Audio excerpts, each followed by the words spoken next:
சென்னை கிண்டி அரசு மருத்துவமனையில் 3 மணி நேரம் மின்சாரம் துண்டிக்கப்பட்டதால் நோயாளிகள் அவதிக்குள்ளாகினர். கிண்டியில் உள்ள கலைஞர் நூற்றாண்டு நினைவு உயர் பன்னோக்கு மருத்துவமனை மாலை 6:45 மணியளவில் திடீரென மின்சாரம் துண்டிக்கப்பட்டது.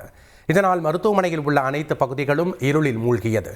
உடனே மருத்துவமனை ஊழியர்கள் ஜெனரேட்டர் ஆன் செய்ய சென்றபோது அதன் வயரும் எரிந்திருந்தது தெரிய வந்தது. இதனால் மின்சாரம் இல்லாமல் நோயாளிகளும் அவர்களுடன் வந்தவர்களும் கடும் அவதிக்குள்ளாகினர். செல்போனில் டார்ச் லைட்டை அடித்துக் கொண்டு செல்லும் நிலை ஏற்பட்டது. இதனையடுத்து மின்சார வாரிய ஊழியர்களும் அதிகாரிகளும் வந்து பழுதடைந்த டிரான்ஸ்பார்மர் மற்றும் ஜெனரேட்டர் வயர்களை சீரமைக்கும் பணியில் ஈடுபட்டனர். 3 மணி நேரத்திற்கு பிறகு சரி செய்யப்பட்டு மின்சாரம் விநியோகிக்கப்பட்டது. வந்துட்டு எங்களோட விசிட்டர்ஸ் பார்க்க வந்தோம். ஸோ பார்க்கும்போது 6:30லேருந்து இங்கே கரண்ட் இல்லை. ஓகே, இப்போ வந்து 8:15 ஆகிடுச்சு. இன்னும் 1.5 ஹவர்ஸாக கரண்ட்டும் இல்லை. ஸோ நார்மல் பேஷண்ட்னா ஓகே, இந்த ஐசியூவில் இருக்கவங்களும் கொஞ்சம் நினச்சி பாருங்க.